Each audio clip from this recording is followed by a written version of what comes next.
নমস্কার। গল্পের ঝুলিতে সকল শ্রোতা বন্ধুদের স্বাগত জানাই।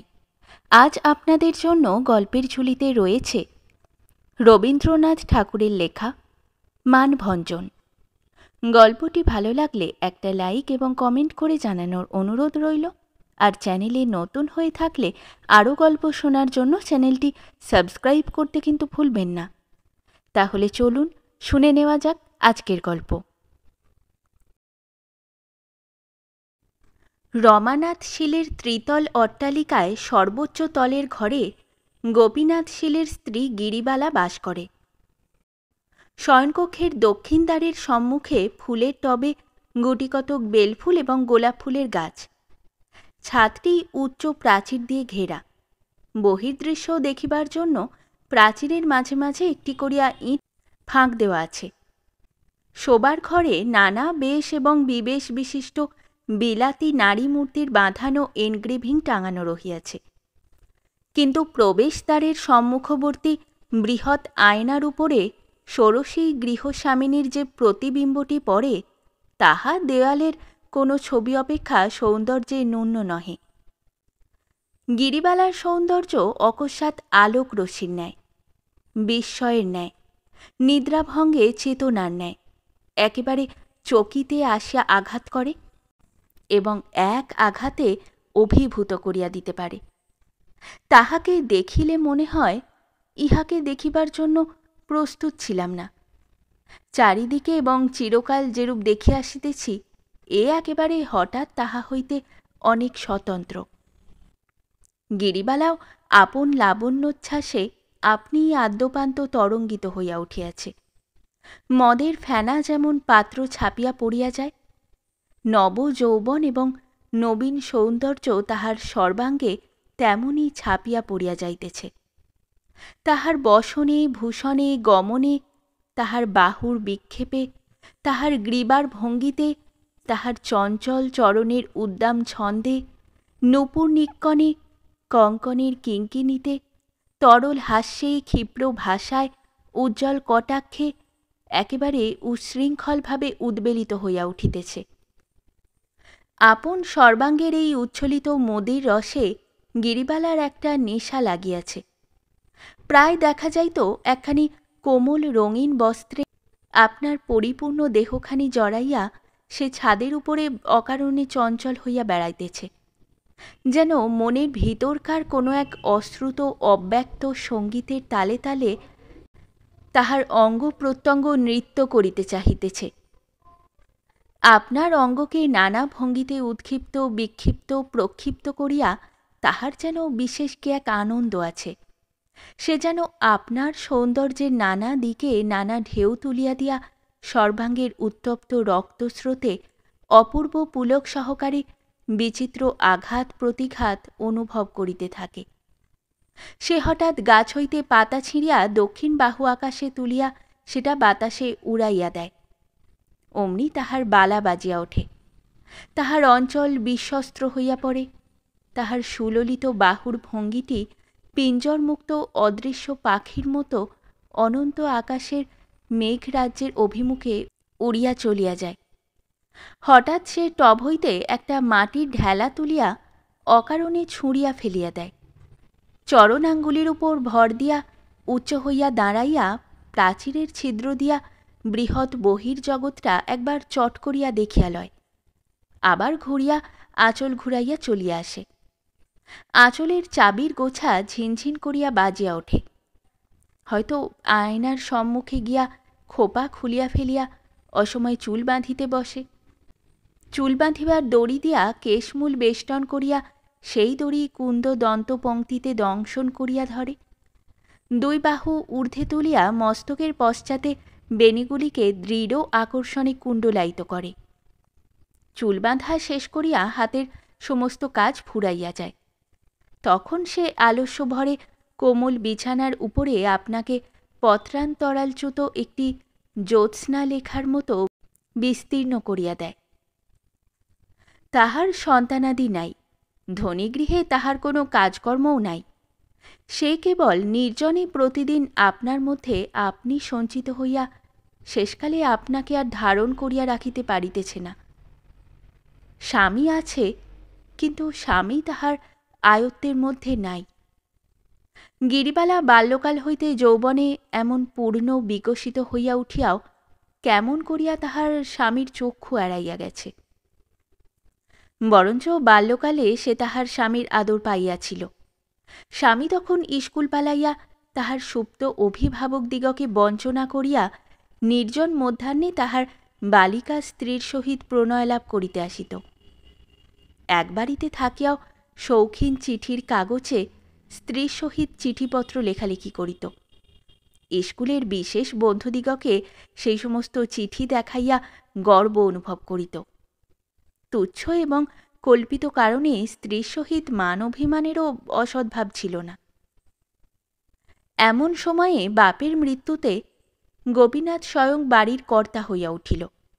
কাঁচা কাঠের তক্তায় শীঘ্র পোকা ধরে।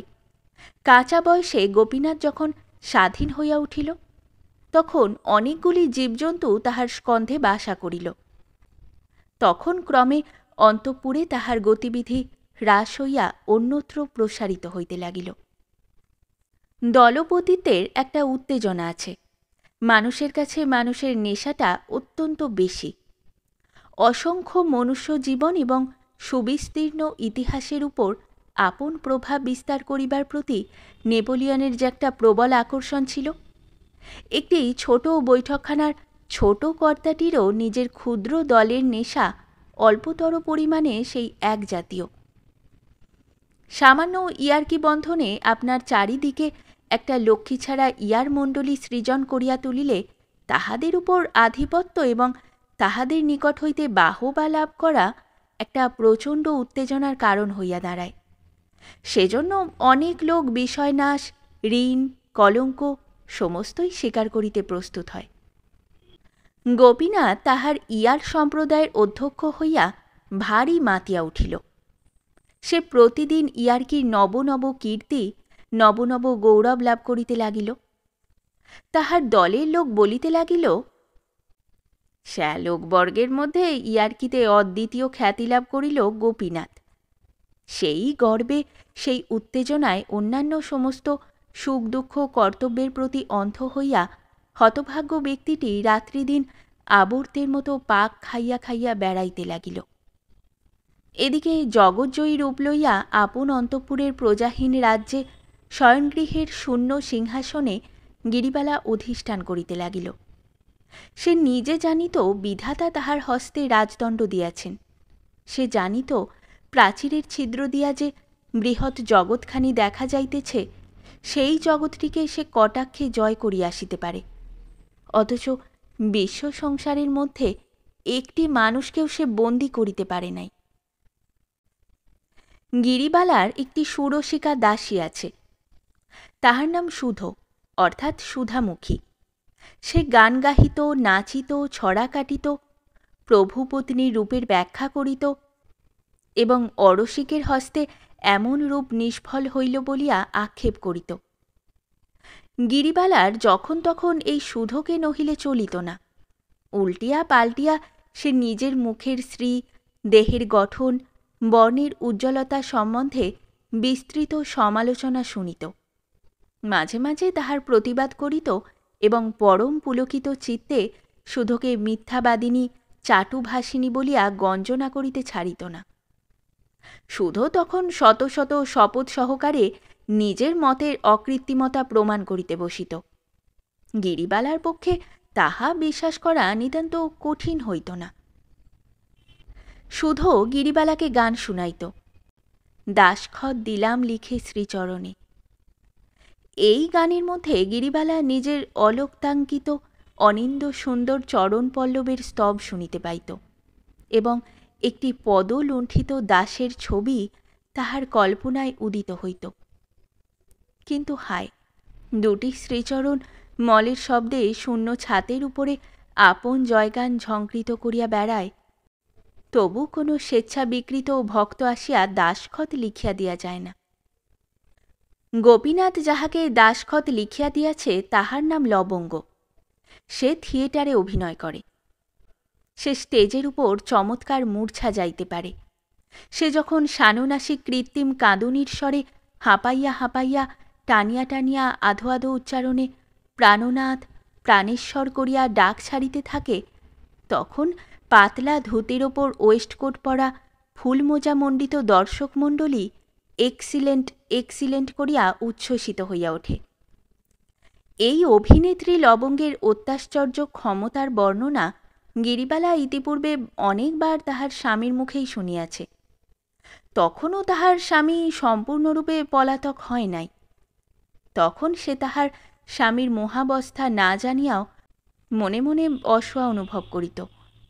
আর কোনো নারীর এমন কোনো মনোরঞ্জিনী বিদ্যা আছে যাহা তাহার নাই, ইহা সে সহ্য করিতে পারিত না। শ্বাস ও কৌতূহলে সে অনেকবার থিয়েটার দেখিতে যাইবার ইচ্ছা প্রকাশ করিত, কিন্তু কিছুতেই স্বামীর মত করিতে পারিত না।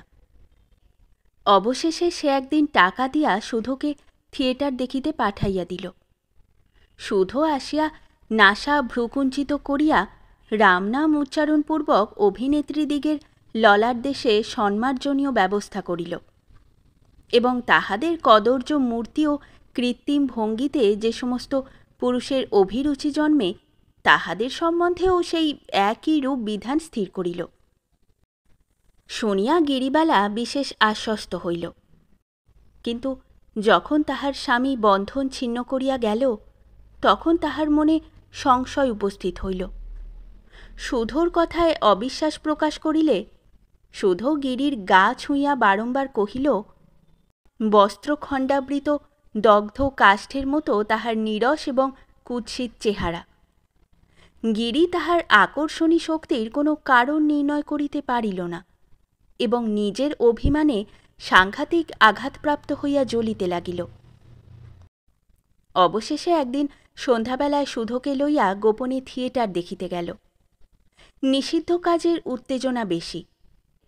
তাহার হৃৎপিণ্ডের মধ্যে যে এক মৃদু কম্পন উপস্থিত হইয়াছিল, সেই কম্পনাবেগে এই আলোকময় লোকময় বাদ্যসঙ্গীত মুখরিত দৃশ্যপট শোভিত রঙ্গভূমি তাহার চক্ষে দ্বিগুণ অপরূপতা ধারণ করিল।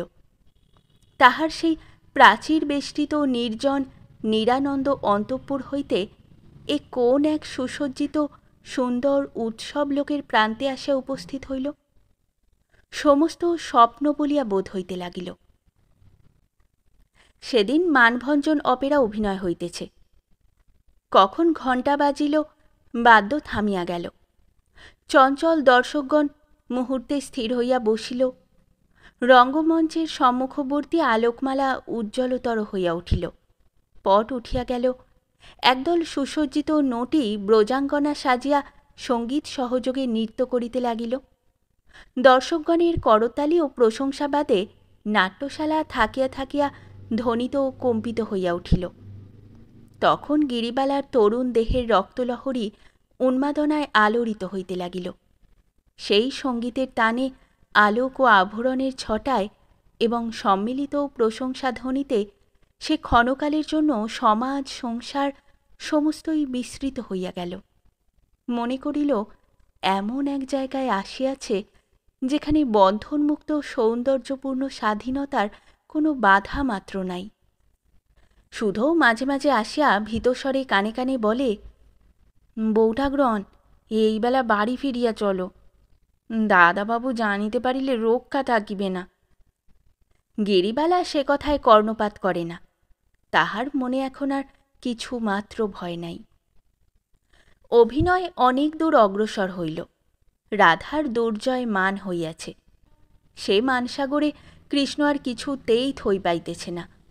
কত অনুনয় বিনয় সাধাসাধি কাঁদাকাঁদি, কিছুতেই কিছু হয় না। তখন গর্বভরে গিরিবালার বক্ষ ফুলিতে লাগিল। কৃষ্ণের এই লাঞ্ছনায় সে যেন মনে মনে রাধা হইয়া নিজের অসীম প্রতাপ নিজে অনুভব করিতে লাগিল। কেহ তাহাকে কখনো এমন করিয়া সাধে নাই। সে অবহেলিত, অবমানিত, পরিত্যক্ত স্ত্রী, কিন্তু তবু সে এক অপূর্ব মোহে স্থির করিল যে এমন করিয়া নিষ্ঠুরভাবে কাঁদাইবার ক্ষমতা তাহারও আছে। সৌন্দর্যের যে কেমন দোর্দণ্ড প্রতাপ তাহা সে কানে শুনিয়াছে, অনুমান করিয়াছে মাত্র। আজ দ্বীপের আলোকে গানের সুরে সুদৃশ্য রঙ্গমঞ্চের উপরে তাহা সুস্পষ্টরূপে প্রত্যক্ষ করিল। নেশায় তাহার সমস্ত মস্তিষ্ক ভরিয়া উঠিল। অবশেষে যবনিকা পতন হইল। গ্যাসের আলো ম্লান হইয়া আসিল। দর্শকগণ প্রস্থানের উপক্রম করিল। গিরিবালা মন্ত্রমুগ্ধের মতো বসিয়া রহিল। এখান হইতে উঠিয়া যে বাড়ি যাইতে হইবে এ কথা তাহার মনে ছিল না। সে ভাবিতেছিল অভিনয় বুঝি ফুরাইবে না, যবনিকা আবার উঠিবে।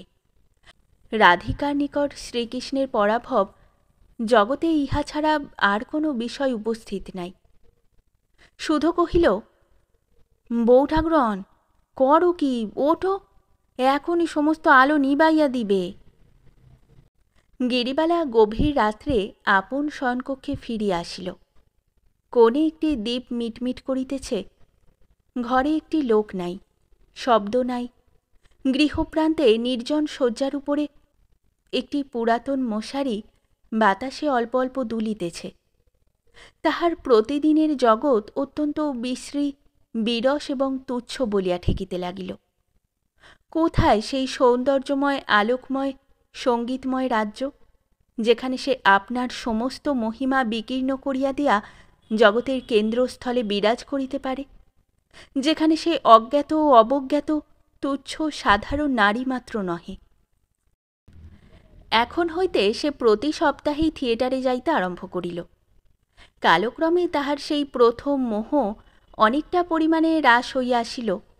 এখন সে নটনটীদের মুখের রংচং, সৌন্দর্যের অভাব, অভিনয়ের কৃত্রিমতা সমস্ত দেখিতে পাইল। কিন্তু তবু তাহার নেশা ছুটিল না। রণসঙ্গীত শুনিলে যোদ্ধার হৃদয়ে যেমন নাচিয়া ওঠে, রঙ্গমঞ্চের পট উঠিয়া গেলেই তাহার বক্ষের মধ্যে সেইরূপ আন্দোলন উপস্থিত হইত। ওই যে সমস্ত সংসার হইতে স্বতন্ত্র, সুদৃশ্য, সমুচ্চ সুন্দর বেদিকা স্বর্ণলেখায় অঙ্কিত, চিত্রপটে সজ্জিত, কাব্য এবং সঙ্গীতের ইন্দ্রজালে মায়ামণ্ডিত, অসংখ্য মুগ্ধ দৃষ্টির দ্বারা আক্রান্ত, নেপথ্যভূমির গোপনতার দ্বারা অপূর্ব রহস্যপ্রাপ্ত, উজ্জ্বল আলোকমালায় সর্বসমক্ষে সুপ্রকাশিত বিশ্ববিজয়িনী সৌন্দর্য রাগীর পক্ষে এমন মায়া সিংহাসন আর কোথায় আছে?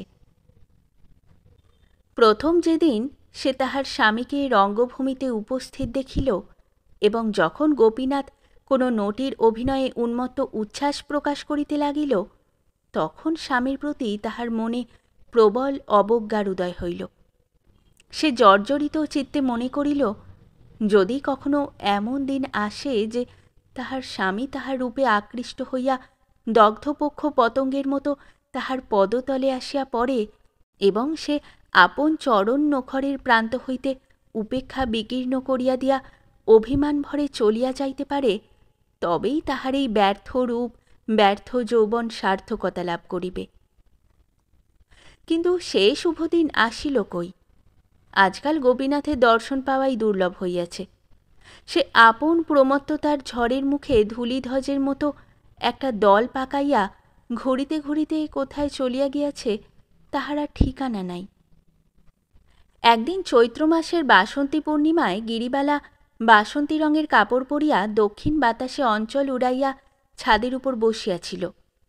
যদিও ঘরে স্বামী আসে না, তবু গিরি উল্টিয়া পাল্টিয়া প্রতিদিন বদল করিয়া নূতন নূতন গহনায় আপনাকেই সুসজ্জিত করিয়া তুলিত। হীরা মুকুতার আভরণ তাহার অঙ্গে প্রত্যঙ্গে একটি উন্মাদনা সঞ্চার করিত। ঝলমল করিয়া রুনুঝুনু বাজিয়া তাহার চারিদিকে একটি হিল্লোল তুলিতে থাকিত। আজ সে হাতে বাজুবন্ধ এবং গলায় একটি চুনি ও মুক্তার কণ্ঠি পড়িয়াছে এবং বাম হস্তে কনিষ্ঠ অঙ্গুলিতে একটি নীলার আংটি দিয়াছে।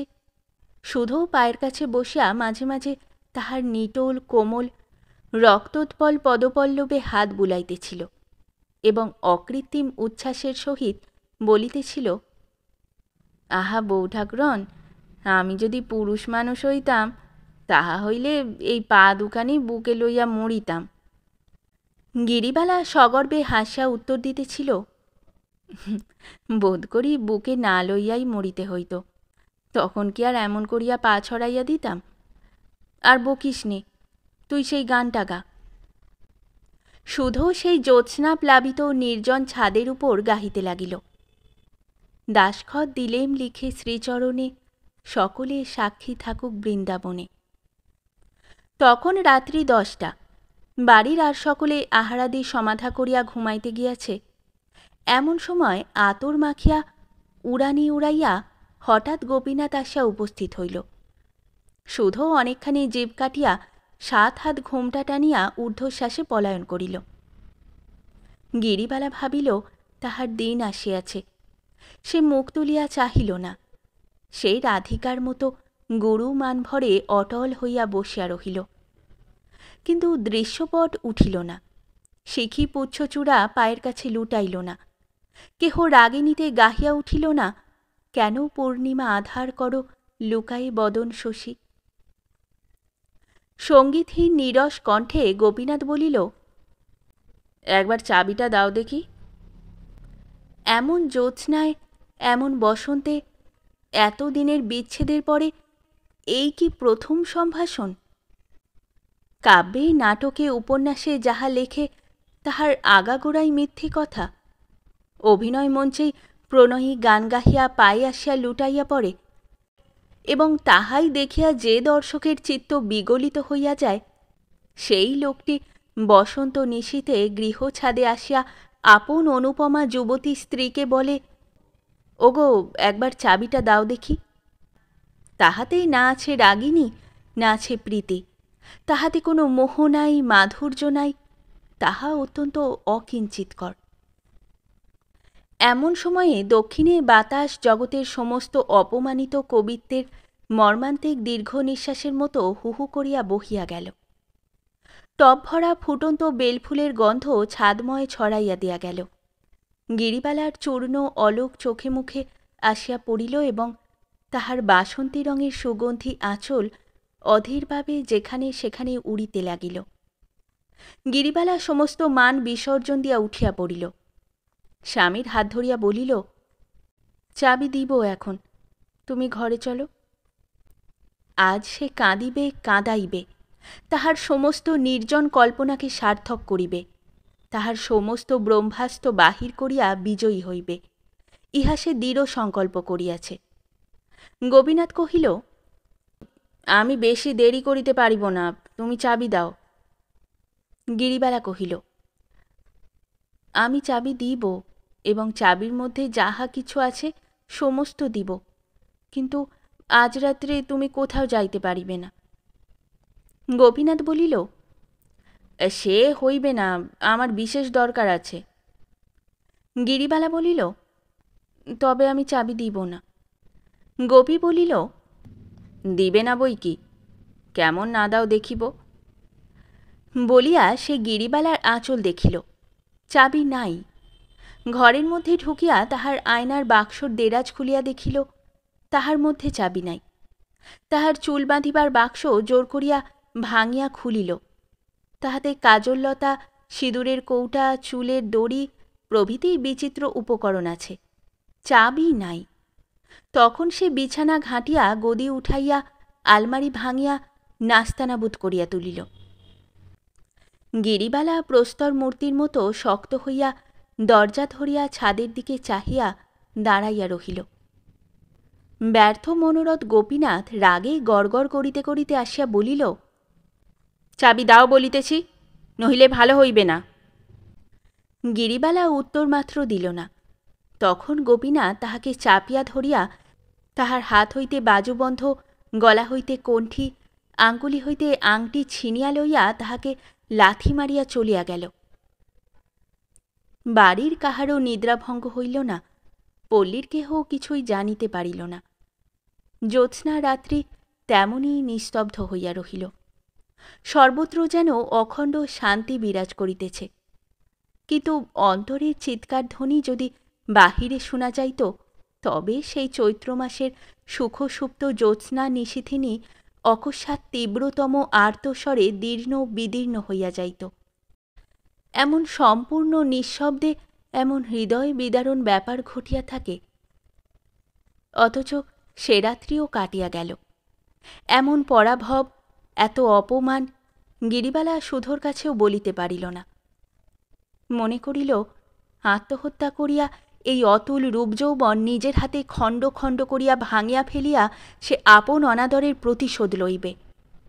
কিন্তু তখনই মনে পড়িল তাহাতে কাহারও কিছু আসিবে যাইবে না। পৃথিবীর যে কতখানি ক্ষতি হইবে তাহা কেহ অনুভবও করিবে না। জীবনেও কোনো সুখ নাই, মৃত্যুতেও কোনো সান্ত্বনা নাই। গিরিবালা বলিল, আমি বাপের বাড়ি চলিলাম। তাহার বাপের বাড়ি কলিকাতা হইতে দূরে। সকলেই নিষেধ করিল, কিন্তু বাড়ির কর্ত্রী নিষেধও শুনিল না, কাহাকে সঙ্গেও লইল না। এদিকে গোপীনাথও সদলবলে নৌকা বিহারে কতদিনের জন্য কোথায় চলিয়া গিয়াছে কেহ জানে না। গান্ধর্ব থিয়েটারে গোপীনাথ প্রায় প্রত্যেক অভিনয় উপস্থিত থাকিত। সেখানে মনোরমা নাটকে লবঙ্গ মনোরমা সাজিত এবং গোপীনাথ সদলে সম্মুখের সারে বসিয়া তাহাকে উচ্চস্বরে বাহবা দিত এবং স্টেজের উপর তোড়া ছুঁড়িয়া ফেলিত।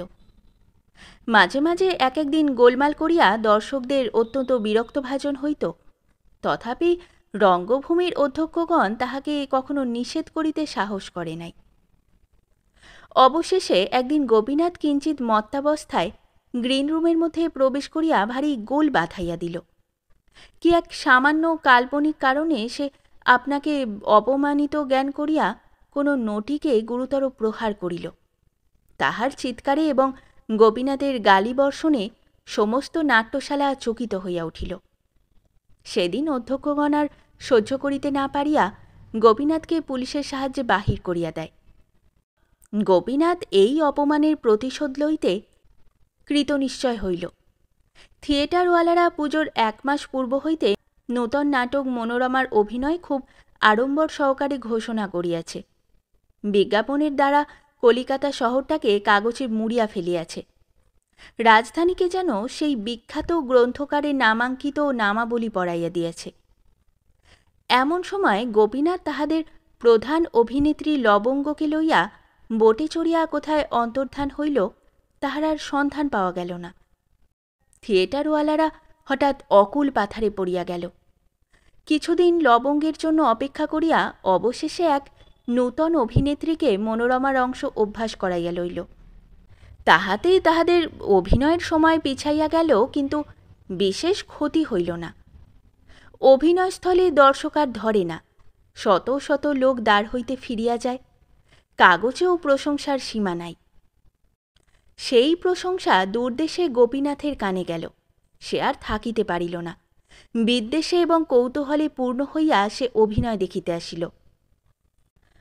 প্রথম পট উৎক্ষেপে অভিনয়ের আরম্ভ ভাগে মনোরমা দিনহীন বেশে দাসীর মতো তাহার শ্বশুরবাড়িতে থাকে। প্রচ্ছন্ন বিনম্র সংকুচিতভাবে সে আপনার কাজকর্ম করে। তাহার মুখে কথা নাই এবং তাহার মুখ ভালো করিয়া দেখাই যায় না। অভিনয়ের শেষাংশে মনোরমাকে পিতৃগৃহে পাঠাইয়া তাহার স্বামী অর্থলোভে কোনো এক লক্ষপতির একমাত্র কন্যাকে বিবাহ করিতে উদ্যত হইয়াছে। বিবাহের পর বাসর ঘরে এখন স্বামী নিরীক্ষণ করিয়া দেখিল, তখন দেখিতে পাইল এও সেই মনোরমা, কেবল সেই দাসী বেশ নাই, আজ সে রাজকন্যা সাজিয়াছে। তাহার নিরুপম সৌন্দর্য আভরণে ঐশ্বর্যে মণ্ডিত হইয়া 10 দিকে বিকীর্ণ হইয়া পড়িতেছে। শিশুকালে মনোরমা তাহার ধনী পিতৃগৃহ হইতে অপহৃত হইয়া দারিদ্র্যের গৃহে পালিত হইয়াছে। বহুকাল পরে সম্প্রতি তাহার পিতা সেই সন্ধান পাইয়া কন্যাকে ঘরে আনাইয়া তাহার স্বামীর সহিত পুনরায় নূতন সমারোহে বিবাহ দিয়াছে। তাহার পরে বাসর ঘরে মানভঞ্জনের পালা আরম্ভ হইল। কিন্তু ইতিমধ্যে দর্শক মণ্ডলীর মধ্যে ভারী এক গোলমাল বাঁধিয়া উঠিল। মনোরমা যতক্ষণ মলিন দাসীবেশে ঘোমটা টানিয়াছিল, ততক্ষণ গোপীনাথ নিস্তব্ধ হইয়া দেখিতেছিল।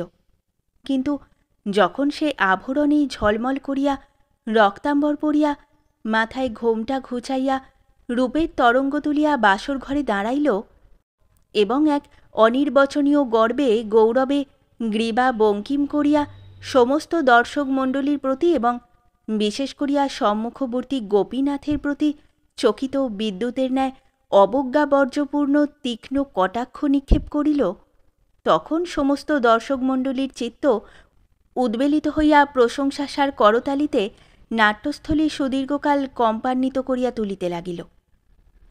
তখন গোপীনাথ সহসা উঠিয়া দাঁড়াইয়া গিরিবালা গিরিবালা করিয়া চিৎকার করিয়া উঠিল। ছুটিয়া স্টেজের উপর লাফ দিয়া উঠিবার চেষ্টা করিল। বাদকগণ তাহাকে ধরিয়া ফেলিল।